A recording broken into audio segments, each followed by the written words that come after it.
tahan diri setiap nafasku. Ku kan menyembahmu selalu, ku bawa hidupku ke atas mezbamu. Tahan diri setiap langkahku, ku kan mengikutimu. Tuhan kau Allahku, Bapa dan Rajaku. Tahan diri setiap nafasku, ku kan menyembahmu selalu, ku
Sebab cintamu padaku takkan pernah berubah. Hatiku percaya, walau bumi bergoncang, gunung-gunung beranjak, namun kasih setiamu tak pergi dariku. Kasih setiamu tak pergi dariku. Kasih setiamu tak pergi dariku.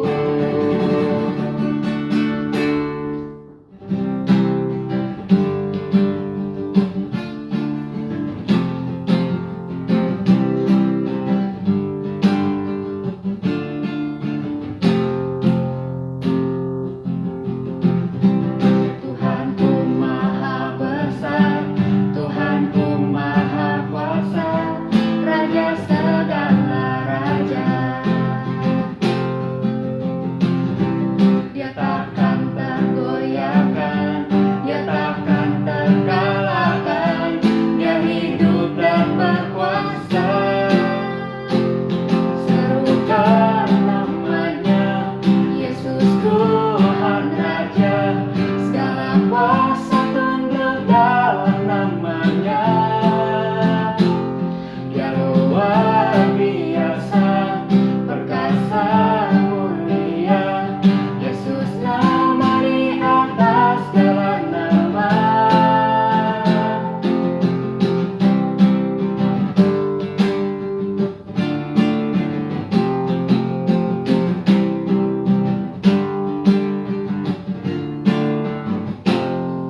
Mari kita berdoa. Bapa di dalam surga, terima kasih karena Kau masih memberikan kami kesempatan untuk belajar dari kebenaran firman-Mu.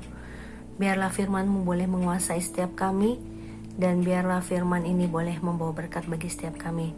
Urapi setiap kami Tuhan, sehingga kami boleh mendengarkan dan menjadi pelaku daripada firman-Mu. Terima kasih Tuhan, di dalam nama Yesus kami sudah berdoa dan mengucap syukur. Amin. Shalom, selamat pagi semuanya, Bapak, Ibu, saudara-saudari terkasih di dalam Tuhan. Sungguh senang sekali kalau pada pagi hari ini kita kembali boleh beribadah walaupun secara online. Dan saya percaya kasih Tuhan, penyertaan Tuhan tetap ada bagi setiap kita, bagi orang-orang yang berharap di dalam Tuhan dan yang mau terus belajar akan kebenaran firman Tuhan apapun keadaannya. Bapak Ibu yang terkasih dalam Tuhan, sungguh senang sekali kalau boleh kita sama-sama belajar pada pagi hari ini mengenai satu ayat yang mungkin udah sering kita dengar atau mungkin sering kita baca, tetapi Tuhan ingin ingatkan tentang ayat-ayat ini sekali lagi bagi kita semua untuk mengingatkan kita akan kebaikan Tuhan. Dan di masa yang sulit ini saya percaya firman Tuhan akan terus menguatkan, firman Tuhan akan terus memberkati bagi orang-orang yang mau terus belajar akan kebenaran firman Tuhan. Ayat yang akan diambil adalah dari Ratapan pasal yang ketiga ayat 21 sampai dengan 26. Saya ulangi, Ratapan pasal yang ketiga ayat 21 sampai dengan 26. Saya akan bacakan bagi Bapak Ibu. Tetapi hal-hal inilah yang kuperhatikan, oleh sebab itu aku akan berharap. Tak berkesudahan kasih setia Tuhan, tak habis-habisnya rahmat-Nya. Selalu baru tiap pagi, besar kesetiaan-Mu. Tuhan adalah bagianku, kata jiwaku. Oleh sebab itu aku berharap kepadanya. Tuhan adalah baik bagi orang yang berharap kepadanya, bagi jiwa yang mencari Dia. Adalah baik menanti dengan diam pertolongan Tuhan. Nah, Bapak Ibu, seperti yang saya katakan, mungkin sering sekali kita membaca ayat ini gitu ya. Tetapi kalau kita lihat ya dari kitab Ratapan itu sendiri, namanya juga ratapan gitu ya, penuh dengan ratapan, penuh dengan kesedihan. Bahkan mungkin kalau kita baca di pasal yang sama tapi ayat 1 sampai 20-nya itu adalah isinya ratapan. Isinya adalah ungkapan hati dari Nabi Yeremia yang sedih sekali saat menyaksikan orang-orang pembuangan ya di Babel, saat tembok-tembok Yerusalem runtuh dan lain sebagainya. Itu dia ayat-ayat atasnya tuh tentang itu gitu loh, bahwa kok kayaknya mana nih Tuhan, atau misalnya kok saya sengsara gitu ya, terus kok dia seolah-olah menjadi bahan tertawaan dan lain sebagainya. Pokoknya isinya adalah suatu kesedihan hati yang luar biasa. Tapi Bapak Ibu, sebenarnya dari kitab Ratapan ini ya, banyak mungkin kesannya ya sedih, kesannya itu banyak penderitaan, tapi sungguhnya banyak hal-hal yang bisa kita pelajari. Yang pertama tadi seperti saya bilang, kitab Ratapan ya, isinya ratapan, tapi itu di dalamnya banyak ayat-ayat yang mengingatkan tentang kasih setia Tuhan. Yang kedua, Ratapan ini ya, kalau dilihat dari bahasa aslinya ya, itu dia ini adalah kitab yang akrostik. Jadi akrostik itu seperti misalnya nama Feby, F-nya tuh dijadiin fantastik, E-nya tuh empati. Jadi kayak ada singkatan dari huruf-huruf tersebut gitu, atau misalnya dari depannya huruf apa itu dijadiin suatu kalimat. Nah, di Ratapan juga begitu, dia akrostik karena setiap 3 ayatnya itu adalah mulai dari abjad ya. Abjad Ibrani tentu saja, bukannya A B C D E. Kalau kita lihat malah di bahasa Indonesia ini mungkin dari ayat pertamanya, kok ini hurufnya A, kemudian ayat 2-nya I gitu ya. Bukan seperti begitu saudaraku, tapi dari bahasa aslinya. Jadi ada suatu keindahan gitu ya, seperti puisi kalau saya lihat. Ada suatu keindahan di dalam mungkin yang tadi namanya ratapan, dalam kesedihan, di dalam penderitaan. Ada suatu keindahan-keindahan yang mungkin sebelumnya tidak terlihat, tapi kalau kita mau mempelajari lebih lagi, betapa kasih setia Tuhan itu luar biasa. Nah, kita kembali ke ayat yang tadi, yang ayat 21 sampai dengan 26. Seperti saya katakan, ayat 1 sampai 20 itu penuh dengan penderitaan, penuh dengan kesedihan, penuh dengan keluh kesah ya. Tapi begitu ayat 21 ada perkataan seperti begini. Tetapi hal-hal inilah yang kuperhatikan. Oleh sebab itu aku akan berharap. Jadi saudaraku, di tengah mungkin kesusahan, di tengah penderitaan, di tengah hal-hal yang buruk, bahkan mungkin di tengah sekarang keadaannya yang kalau saudara melihat dari segi kesehatan, dari segi ekonomi, dari segi apapun ya saudaraku, disebut new normal tapi belum 100% normal saya melihatnya, karena masih banyak yang ya terpapar oleh virus corona ini gitu ya, dan masih banyak akibat-akibat atau dampak-dampaknya gitu ya di dalam dunia bisnis, dalam keuangan, mungkin bahkan dalam rumah tangga kita masing-masing gitu ya. Banyak orang kena dampaknya. Nah, bahkan dalam bidang pendidikan ya, saya sebagai guru juga harus lebih dalam tanda kutip ribet ya untuk mengajar secara online, belum anak-anak gitu ya yang harus duduk depan komputernya, laptopnya gitu untuk belajar secara online. Pokoknya intinya begitu banyak kesusahan, penderitaan gitu ya yang mungkin sedang dialami ya, seperti ayat 1 sampai 20 tadi. Tapi saudaraku, ada hal-hal yang kuperhatikan ya. Di Nabi ini berkata bahwa inilah hal-hal yang kuperhatikan. Apa yang saudara dan saya perhatikan? Apakah kita semata-mata hanya memperhatikan kesusahannya saja? Ataukah kita hanya memperhatikan hal-hal yang negatif saja?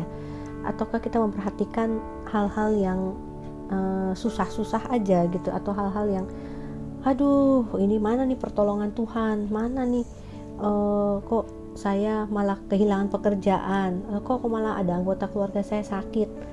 Bahkan barusan aja saya dapat dengar kabar ya, suami dari teman saya, guru, itu meninggal baru umur 39 saudaraku ya. Kita semua berduka karena kita tahu aduh anaknya masih kecil ya, masih TKB sama kelas 1 SD gitu.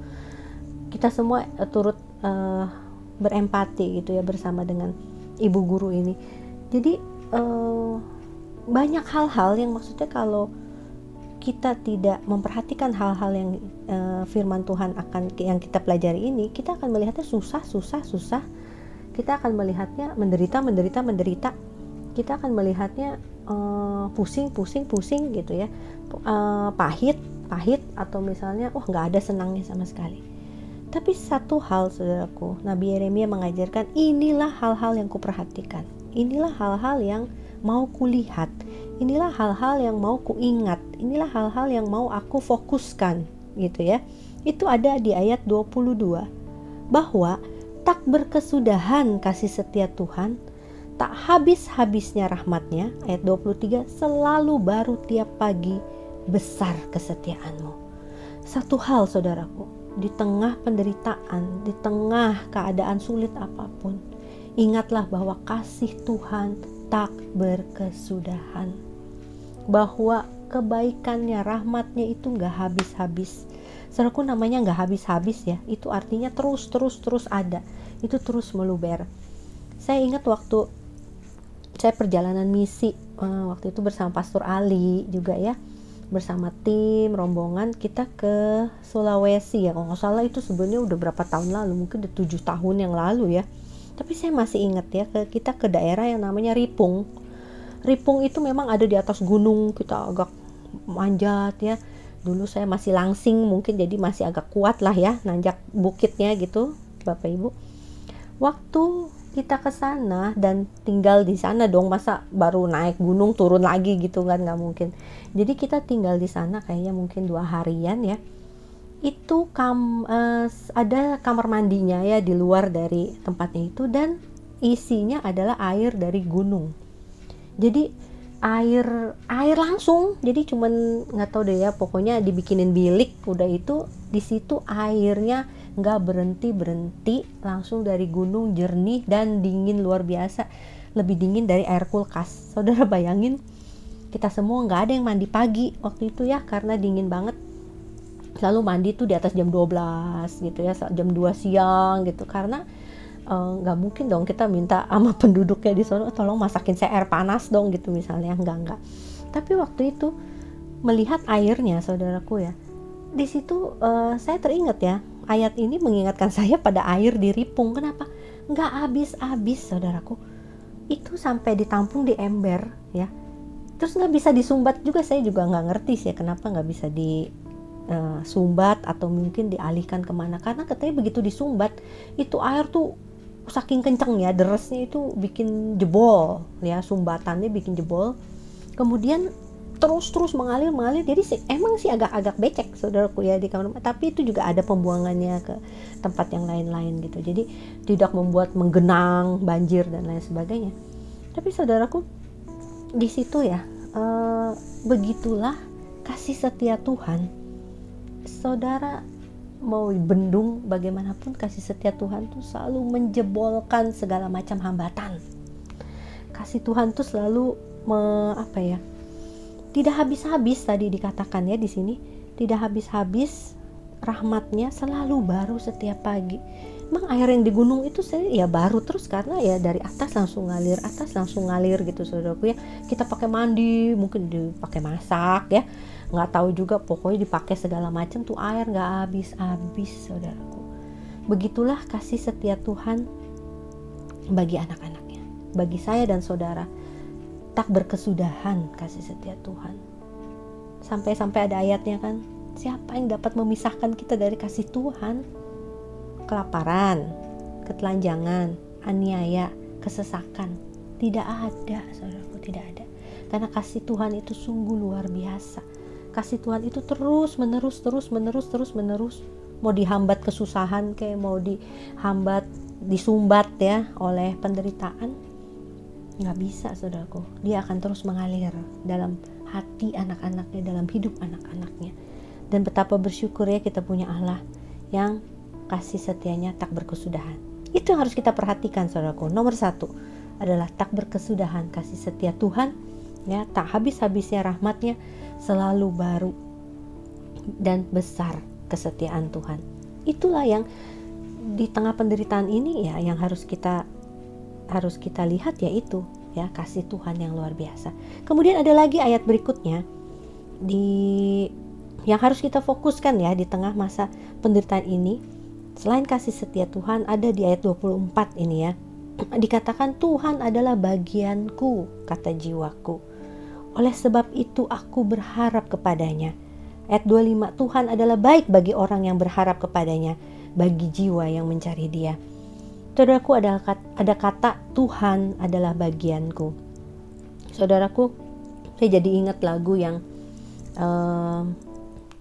selain kau tiada yang lain ada padaku di surga, selain kau tiada yang lain yang ku ingini di bumi, yang ku ingini di bumi.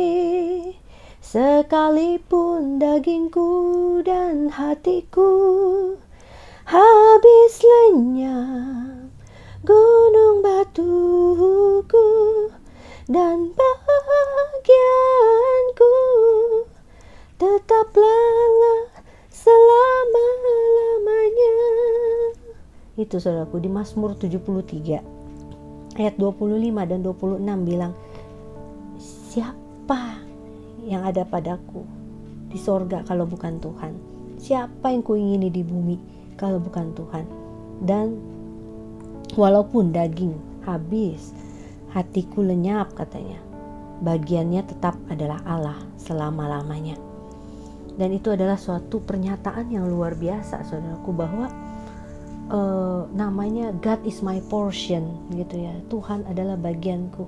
Namanya dapat bagian itu juga sama, saudaraku. Saudara ada jaminan di dalamnya.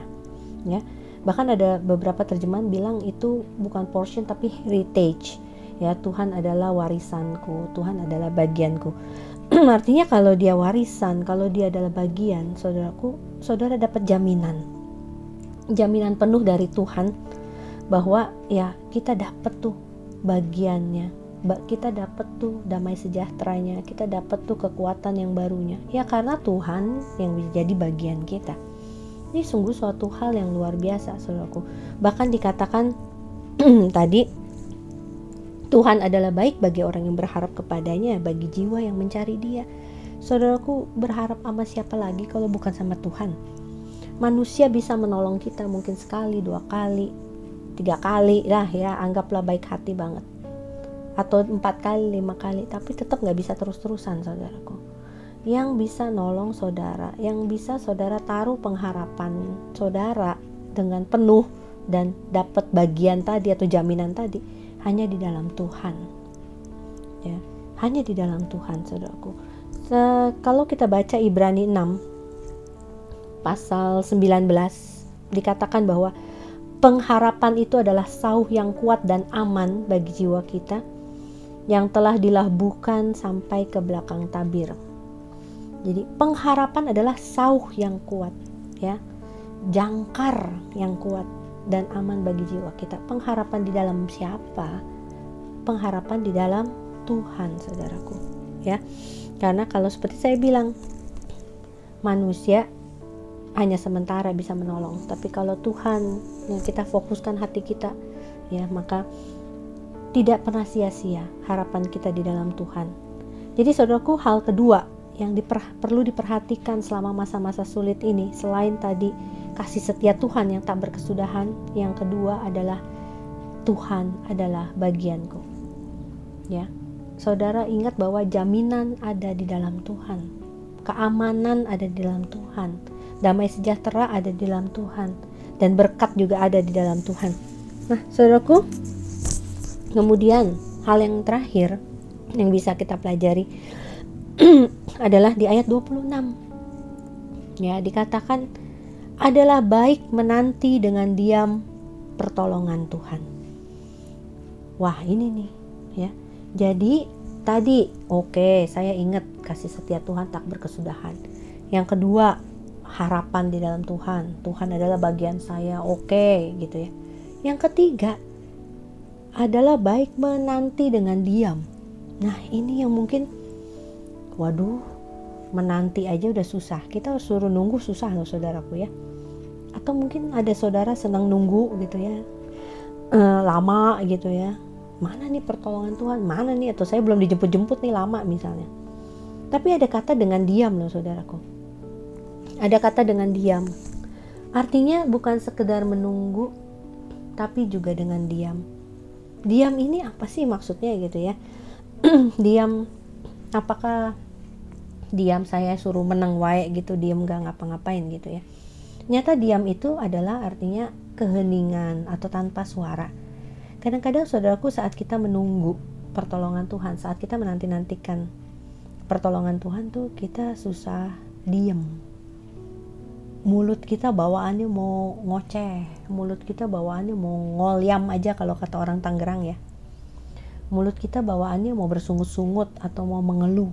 Nah, hari ini Tuhan ingatkan kita untuk belajar diam. Ya, saudara ingat ada ayat di Mazmur 46, ya, ayat 11. Diamlah dan ketahuilah bahwa akulah Allah. Aku ditinggikan di antara bangsa-bangsa, ditinggikan di bumi. Saudara kalau baca ayatnya yang bagian A dengan lebih teliti, di sana dikatakan diamlah dan ketahuilah bahwa akulah Allah. Suruh diam, saudaraku, suruh diam. Ya, be still. Bahasa Inggrisnya bilang be still, tenang. Diam. Ya. Yang artinya pada saat kita diam, pada saat kita mulut kita nih nggak ngoceh-ngoceh, mungkin badan kita diam, tapi kalau mulut kita ngoceh-ngoceh, bersungut-sungut, mengeluh-mengeluh gitu ya, sama aja gitu ya. Tapi ini benar-benar suruh diam itu artinya saudara berserah loh sama Tuhan pada saat kita diam. Karena begitu saudara mulai ngoceh-ngoceh, mulai panik, makanya kenapa sih suruh diam ya? Kadang orang sore begitu ada masalah datang, kebanyakan panik, kebanyakan mencari-cari alternatif pertolongan lain kemana-mana. Saudaraku, kalau ingat ilustrasi seorang yang tenggelam terus mau ditolongin gitu sama orang lain, itu orang yang nolong, kalau selama orang yang tenggelam itu masih panik, bergerak segala macam, dia nggak bakal tolong. Kenapa? Karena bisa tenggelam dua-duanya, bisa terseret arus dua-duanya. Karena dia lagi panik kan, lagi berusaha, misalnya dia nggak bisa berenang lagi kan, terus dia sibuk menggerakkan tangan kaki. Tapi begitu dia udah lemes, barulah si perenang itu bisa menolong, barulah orang yang menolong itu bisa menolong. Maknanya apa? Maknanya adalah selama kita panik, selama kita nggak tenang nih, selama kita gelisah, selama kita aduh bagaimana ya, pokoknya kayak mencari-cari yang gimana, belum datang sama Tuhan dulu, saudara, ya seperti si orang yang mau tenggelam itu, ya udah kayak seolah-olah ya nggak ada jalan keluar lain sebagainya. Tapi saudaraku, belajar pada saat kita mengalami masalah, tenang dulu, cari Tuhan, tenang, diam, cari Tuhan, ya. Masa iya sih Tuhan nggak nolong? Masa iya sih Tuhan nggak ngasih hikmat? Masa iya sih Tuhan nggak ngasih jalan keluar? Masa iya sih Tuhan nggak ngasih kayak suatu itu ide atau pemikiran gitu loh, yang begitu kita tenang tuh, oh iya baru kepikir gitu loh. Dibanding saat kita panik nyari orang mana yang bisa mintain tolong, malah kadang-kadang kita nggak dapat apa-apa.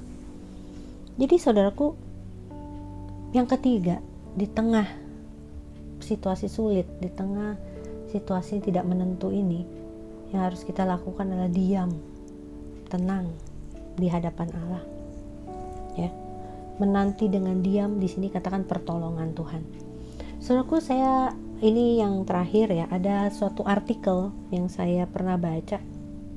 Ini sebenarnya artikelnya udah lama, mungkin udah 10 tahun yang lalu, dari Kompasiana ya. Dia bilang ada keledai. Saudara tahu keledai itu kan binatang yang bodoh ya. Dibilangnya bodoh. Keledai itu binatang yang bodoh, dan dia lagi jalan tuh katanya jatuh ke dalam sumur. Nah, si pemilik keledai ini melihat, katanya keledai saya jatuh ke dalam sumur gitu ya. Terus nih bahaya katanya begitu. Udahlah, yang pertama keledainya itu katanya udah nggak bisa ketolong, dia bilang ya.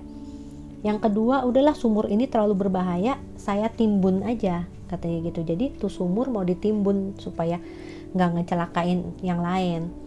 Dipanggil tetangganya semua, dipanggil, bantuin saya nyekopin tanah untuk ngisi sumur itu supaya ngetimbun. Soalnya si keledai ini kan tadi saya bilang bodoh ya. Dia mulai jatuh itu sebenarnya dia udah katanya udah kalau dibahasain ya, dia sudah meratap dengan pilu, menangis gitu ya, udah nangis dah istilahnya. Tapi waktu dia mulai diam, saya nggak tahu keledai bisa mikir apa enggak, ilustrasi ya. Waktu dia mulai diam, waktu si petani dan si pemilik dan tetangga-tetangganya mulai nyekopin tanah, nutupin itu, ada tetangganya ngelongok iseng-iseng gitu ya ke dalam sumur. Pas dia ngeliat, loh, dia bilang sama pemiliknya, tuh lihat tuh keledai kamu.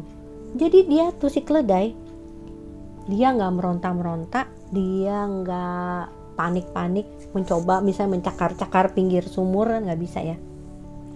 Enggak, si keledai diam aja. Waktu tubuhnya dituangin tanah, dia cuma goyang-goyangin badannya supaya tanahnya itu menyingkir, terus dia jadi bisa naik ke gundukan tanah yang tadi. Disiram tanah lagi, terus dia cuma goyang-goyangin badannya supaya tuh tanahnya jadi nyingkir. Itu jadi pijakan dia. itu jadi pijakan dia. Lama-lama dia ke atas, ya kan tanahnya kan makin tinggi, makin tinggi, makin tinggi. Lama-lama dia ke atas, akhirnya dia keluar dari sumur tersebut gitu loh. Jadi di artikel Kompas ini ya, dia bilangnya begini, moralnya katanya adalah si keledai itu walaupun bodoh, tapi saat dia tenang, dia bisa menemukan jalan keluar. Katanya gitu. Kita manusia kan lebih pintar dari keledai. Itu artikelnya begitu ya ngomongnya. Pasti pada saat kita tenang dan tidak panik, kita bisa menemukan jalan keluar. Terus ya saya mikir-mikir, ya iya juga. Tuhan bilang kita juga suruh diam dan tenang kok. Tuhan bilang kita suruh nggak panik kan. Dan itu susah loh saudaraku, untuk suruh diam, tenang, suruh nunggu jawaban Tuhan, atau suruh berdoa fokus sementara pikiran ini nih kemana. Tapi pada saat saudara mau belajar, saudaraku, untuk oke, ada masalah apa gitu ya, datang dulu sama Tuhan. Tuhan berikan saya hikmat, Tuhan berikan saya jalan keluar. Saudaraku, pada saat saudara tenang, akan lebih banyak terbuka jalan, terbuka pintu dibandingkan kita panik, dibandingkan kita kayak kebakaran jenggot gitu ya, jadi lupa malah, atau jadi malah nggak tahu ya apa ya prioritasnya yang mesti dilakukan dan lain sebagainya. Itu saudaraku pelajarannya dari artikel tentang keledai yang kayaknya lucu gitu ya, tapi ternyata iya juga. Pada saat dia diem aja, pada saat dia tenang, dia malah bisa menaiki gundukan tanah itu dan kemudian keluar. Saya percaya apalagi kita anak-anak Tuhan ya, apapun kesulitan kita, ingat pada saat kita diam dan tenang ya, Tuhan itu akan memberikan jalan keluar. Nah itu saudaraku yang 3 hal yang kita bisa pelajari ya, di tengah-tengah penderitaan, di tengah-tengah masa sulit, di tengah hal-hal yang tidak menentu, mungkin di tengah-tengah masalah yang sedang saudara hadapi. Ingat bahwa 1, tidak berkesudahan. Kasih setia Tuhan luber terus menerus ya, seperti air di ripung yang saya lihat itu terus menerus. Begitulah kasih Tuhan, sehingga tidak ada yang bisa memisahkan kita dari kasih Tuhan. Yang kedua adalah Tuhan adalah bagianku, ada jaminan di dalam Tuhan ya. Oleh sebab itu aku berharap kepadanya. Karena ingat, adalah pengharapan di dalam Tuhan seperti sauh yang kuat, jangkar yang kuat. Dan yang ketiga saudaraku, pada saat disebut bahwa menanti dengan diam, yaitu saudara kita belajar untuk tidak panik, untuk tidak mengandalkan kekuatan sendiri, tetapi berserah kepada Tuhan, karena Dia adalah Allah yang selalu memberikan jalan keluar bagi setiap kita. Demikianlah firman Tuhan. Biarlah firman ini boleh menguatkan setiap kita dan memberkati setiap kita. Terima kasih, Tuhan memberkati. Puji Tuhan, kita sudah mendengarkan firman Tuhan dari Ibu Feby. Saya percaya firman Tuhan yang boleh menguatkan kita senantiasa, untuk kita boleh senantiasa kuat di dalam Tuhan. Tiba saatnya kita akan sama-sama berdoa. Kita terus berdoa untuk bangsa dan negara kita, tidak bosan-bosan atau tidak jenuh-jenuhnya. Karena apa? Karena lewat doa kita percaya bangsa kita, bahkan seluruh dunia ini boleh diubahkan dan diberkati oleh Tuhan. Baiklah, kita sama-sama masuk di dalam doa. Bapa di surga, di dalam nama Tuhan Yesus Kristus, kami mengucap syukur Tuhan untuk setiap kesempatan yang Tuhan berikan dalam ibadah-ibadah lewat live streaming. Kami percaya juga Tuhan, firman Tuhan yang sudah disampaikan oleh Ibu Feby boleh menguatkan setiap kami Tuhan, untuk kami boleh tetap percaya dan berharap kepadamu ya Tuhan. Bila Engkau memberkati juga Ibu Feby yang sudah menyampaikan firman-Mu, Engkau memberkati juga Tuhan para WL Singer yang telah melayani pada saat ini juga. Tuhan memberkati mereka dan tim semuanya ya Bapa, yang menyelenggarakan sampai live streaming ini boleh berjalan baik tanpa kurang suatu apapun juga. Di tengah-tengah ini Tuhan, kami terus berdoa untuk bangsa dan negara kami Kami percaya Tuhan, bangsa kami ada dalam hati-Mu, bangsa kami ada dalam pemulihan-Mu ya Bapa. Di dalam nama Tuhan Yesus Kristus ya Tuhan, untuk penemuan vaksin COVID-19 ini juga kami percayakan Tuhan, supaya benar-benar lewat itu nama Tuhan boleh dipermuliakan, sehingga Tuhan bangsa dan negara kami, khususnya perekonomian dari segala segi aspek kehidupan bangsa dan negara kami boleh dipulihkan oleh-Mu ya Bapa. Bagi bangsa dan negara kami juga, buat khususnya Presiden Republik Indonesia, Bapak Presiden, Wakil Presiden, para menteri, semuanya Tuhan, para pejabat-pejabat yang ada di pusat maupun di daerah, kami serahkan semuanya ke dalam tangan Tuhan. Terima kasih Bapak di surga. Juga tidak lupa kami berdoa buat jemaat-jemaat Tuhan yang khususnya dari Tangerang City Blessing, yang ada di Perumahan Bugel dan ada di sekitarnya. Tuhan memberkati semuanya ya Bapak. Kami percaya kalau kami ada semua karena Tuhan. Kami percaya juga Tuhan, yang sakit Tuhan sudah sembuhkan, yang susah Tuhan boleh hiburkan ya Bapa, yang tidak ada jalan keluar Tuhan boleh memberikan jalan keluar baginya ya Bapa. Terima kasih Bapa di surga, terima kasih. Kami juga terus bawa dalam doa ya Tuhan untuk rencana ibadah permulaan kami di bulan September. Kiranya juga Tuhan memberikan perlindungan bagi kami. Tuhan juga memberikan pengertian bagi kami Tuhan, untuk kami juga boleh senantiasa taat Tuhan pada protokol kesehatan yang Tuhan berikan lewat pemerintahan kami juga ya Bapa. Terima kasih Bapa di surga, terpuji nama-Mu. Tiba saatnya juga Tuhan kami boleh menerima berkat Tuhan di dalam nama Tuhan Yesus Kristus. Terimalah berkat kasih karunia daripada Tuhan kita Yesus Kristus melalui persekutuan anaknya dalam Roh Kudus menyertai kita semuanya mulai hari ini sampai Maranatha Tuhan Yesus datang kali kedua. Haleluya, amin.